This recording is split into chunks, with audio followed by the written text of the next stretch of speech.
All right, welcome everyone. We're diving in something pretty fascinating today. Oh, yeah. This essay by Professor Jor Mahfood. It really makes you think about what development really means. Definitely. You know, and how it's all tangled up with, well, 5 centuries of imperialism and, let's just say it, criminal colonization all over the world. Yeah, he doesn't shy away from that. No, not at all. The truth. I'm excited to get into this with you. Yeah, me too. And see what we find out, you know. Absolutely, it's going to be good. I think Professor Mahfood makes a really strong point right at the beginning. Oh, for sure. About how we use this word development. Right. But it often hides some pretty brutal stuff. Yeah, it's kind of a gloss, isn't it? Yeah, it's like a nice word for some really awful things. Sugarcoating, almost. Exactly. Yeah. And he brings it up through this story about Shashi Tharoor. Oh, yeah, that's a good one. This intellectual. Yeah. Who's both Indian and British. Right, Indo-Britannic. Yeah, right. Yeah. He was asked about, Yeah. how Britain supposedly had a positive impact on India. Oh, I see. Yeah. And you can just feel the tension I bet. in that question, you know? For sure. Like, is that really what you think? Yeah, how do you answer that? Delicate situation. I bet. Yeah. So Tharoor, he's like, no way. Yeah, I bet. British rule was good for India.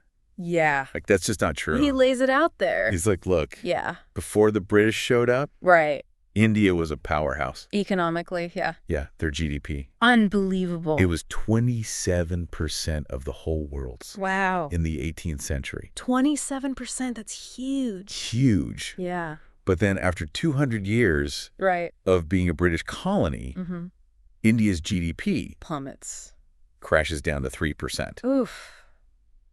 It's shocking. It's wild. Yeah, I mean, what a difference. Right. Yeah. And it's not just the economics either. Oh, right. The essay talks about the social impact, too. Makes sense. 90% wow. of people in India were living below the poverty line. That's a huge number. Yeah. So many people. And what else? Yeah.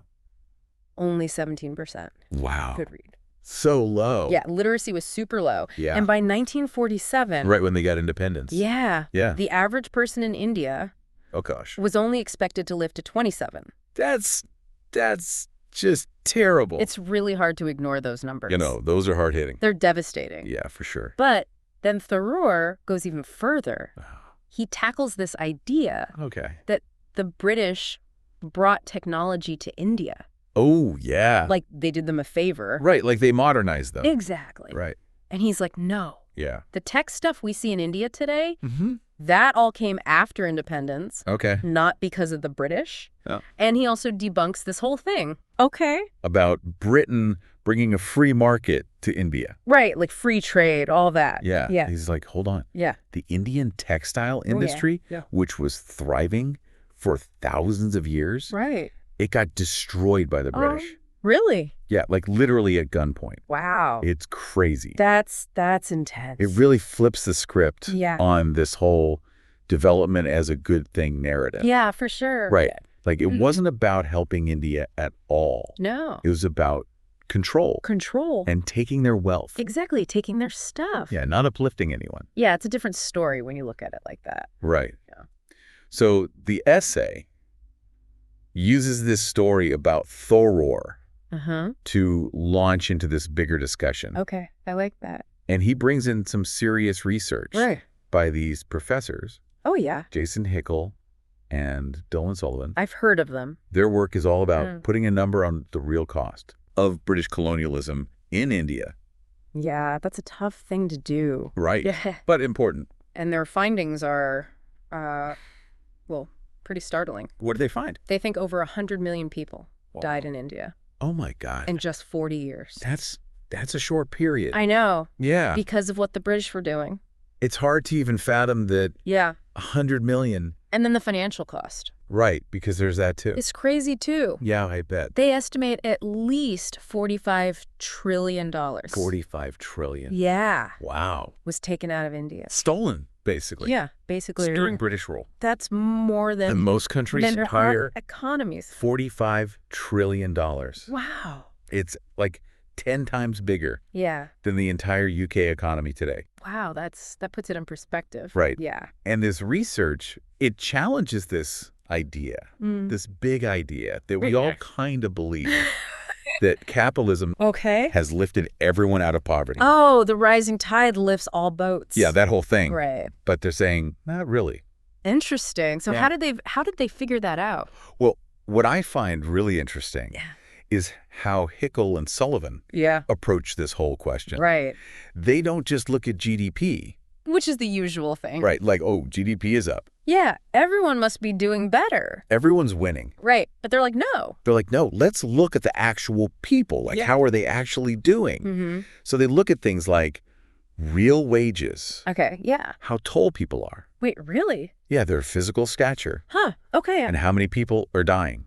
Interesting. Like mortality rates. Okay, so like actual measures. Yeah, real life stuff. Of how people are living. Exactly. Not just numbers on a spreadsheet. Not just abstract economic numbers. Yeah, I like that. And what they find suggests that when capitalism came in a lot of places, people's lives actually got worse. Huh. Standards of living went down. That's kind of the opposite of what we're told. Yeah, it really challenges that whole story. Yeah, that capitalism's this great savior. Exactly. It's a really different perspective. It is. It's a different way of thinking about it.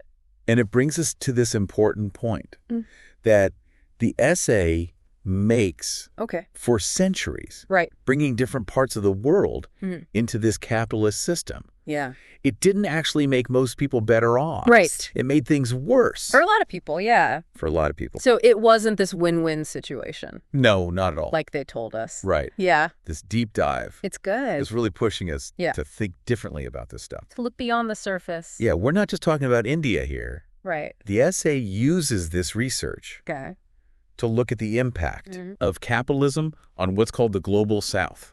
Right. So like Latin America, Africa. Yeah. Places that were colonized. Exactly. And often still struggling. And there's this one statistic that really hit me. Oh, tell me. In the 20th century, the average worker in Latin America and a lot of sub-Saharan Africa, they could buy less stuff with their wages than workers back in the 17th and 18th centuries. Wow. So they were actually worse off. Worse off. Than centuries before. Yeah, it's wild. It's crazy. It's like capitalism's benefits. Yeah. They haven't exactly been shared equally. Yeah, to put it mildly. Yeah. Understatement of the century. Yeah, right. So we're seeing how this deep dive is connecting these historical patterns to the inequality we see in the world today. Like it's all connected. It's all connected. Yeah, it's a long story. It's not just a recent thing. And I'm really interested to see me too. How the essay goes deeper into this. Yeah, how these patterns have kept going. Yeah, how it's played out in more recent times. Yeah, like what about the last few decades? So that's where it gets really interesting. I think so too. Yeah, the modern stuff. It's really interesting how the essay brings in this idea of fanaticism. Fanaticism. Yeah, as like a driving force behind all of these systems of exploitation. So like... You know, the idea that certain narratives and belief systems, they kind of justify oppression. I see. Make it seem like normal. Yeah, that's pretty powerful. Could you unpack that a bit more? Sure. Like how does this fanaticism connect to all this colonialism and economic exploitation? Well, think about it like this. Okay. The essay is saying that fanaticism, it doesn't have to be religious. Okay. Although, of course, it can be. Right. It's more about a really rigid adherence to a certain ideology or belief system, even when it's clearly causing harm. Yeah, so it's like those narratives, those ways of seeing the world, they become so ingrained. Yeah, like they're the only way to see it. That you're blind to the injustice. Right, exactly. Blind to the reality of what's happening. Yeah. And especially in the context of colonialism, this kind of fanaticism allowed those in power to justify what they were doing. They could convince themselves and everyone else that they were actually bringing civilization. Oh, right. They were the good guys. Yeah, the white man's burden, that kind of thing. Yeah. It created this sense of moral righteousness. Right. But it was just masking the exploitation. It's a pretty effective mask. Yeah, it was. It was very effective. It's like those narratives become a shield. Yeah, a shield. Protecting the powerful from actually facing the consequences of their actions. Yeah, from having to deal with the ethics of it all. Right, the ethics. Yes, exactly. The essay also brings in Karl Marx here. Oh, okay, interesting. And his analysis of capital and wealth. From Das Kapital, right? Yeah, from Das Kapital. Yeah, that's a dense book. It's a tough read. It's a challenging read, but it's good stuff. There's a lot there. There's a lot to unpack there. Yeah, for sure. Yeah. Can you explain how his ideas connect to this discussion of colonialism and development? Well, for Marx, there's a distinction between wealth and capital. I agree, yeah. And that's really important here. So, what's the difference? So, wealth, it can be, anything valuable. Okay. Land, houses. Right, prison hack. Gold, whatever. But capital is wealth that's used to create more wealth. I see.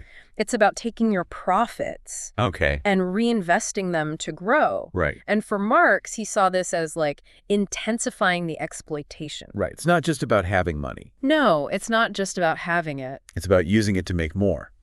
Yeah. And at the expense of others. Exactly. So how does this relate to colonialism? Well, you can see how this drive to accumulate capital, this insatiable drive, would have fueled the whole thing. Right, the expansion.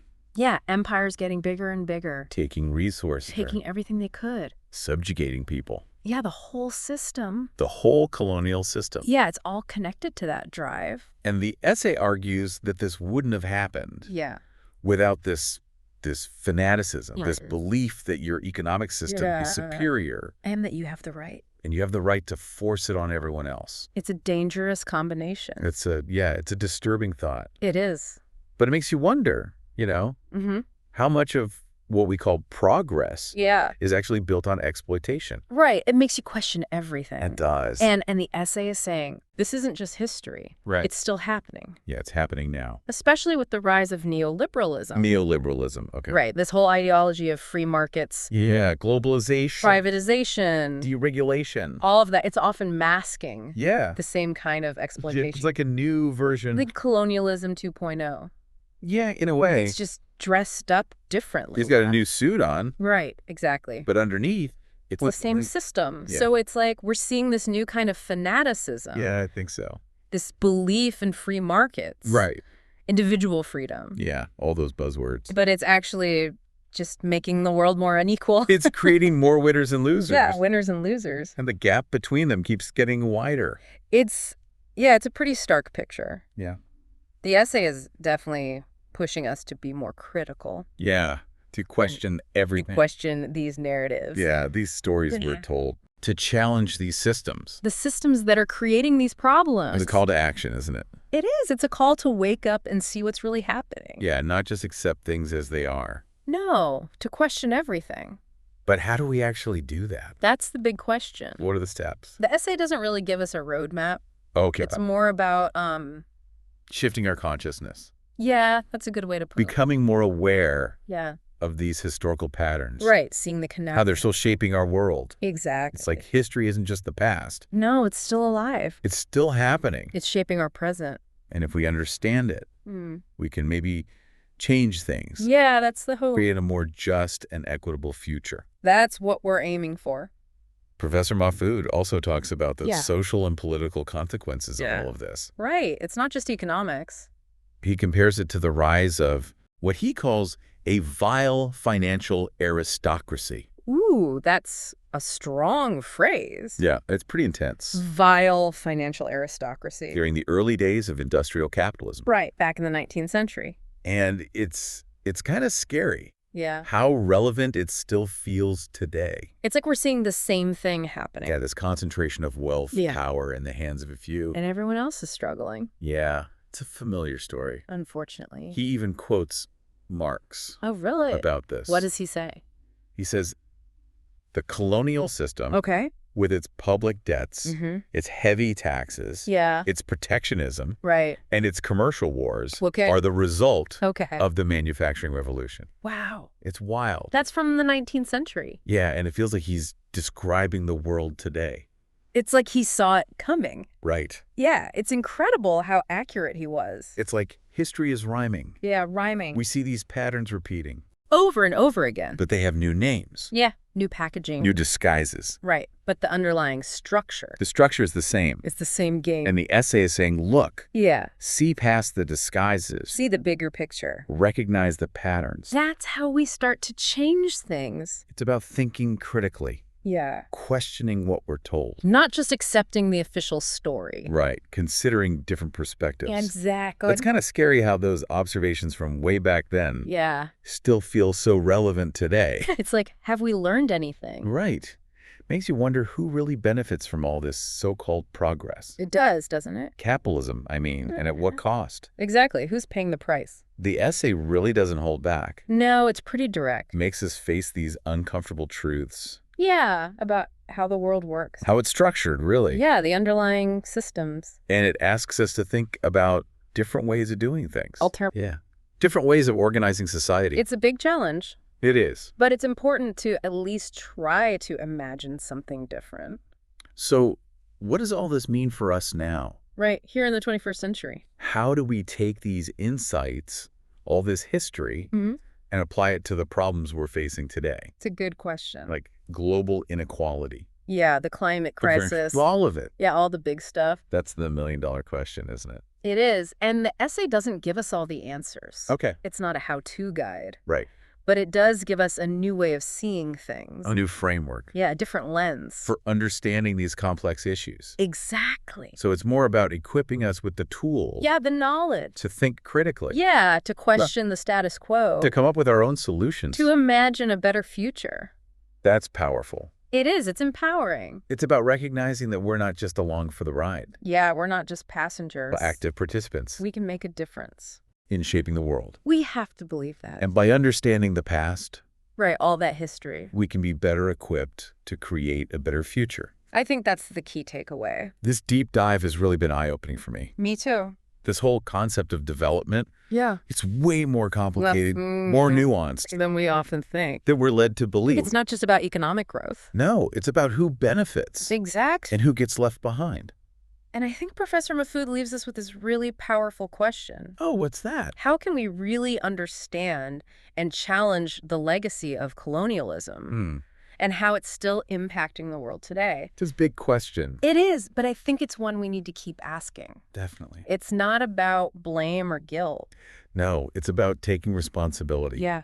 For the past. And working toward a better future. And for everyone. Yeah, for all of us. This deep dive has been amazing. It has. It's been a good one. Thanks for sharing your insights. My pleasure. And to everyone listening. Yeah, thanks for joining us. Keep exploring these issues. Yeah, don't stop asking questions. Read Professor Mahfoud's essay. It's worth the read. Dig deeper into the research. There's so much out there. The more we understand the past, the better equipped we'll be. To create that better future. Thanks for joining us on this deep dive.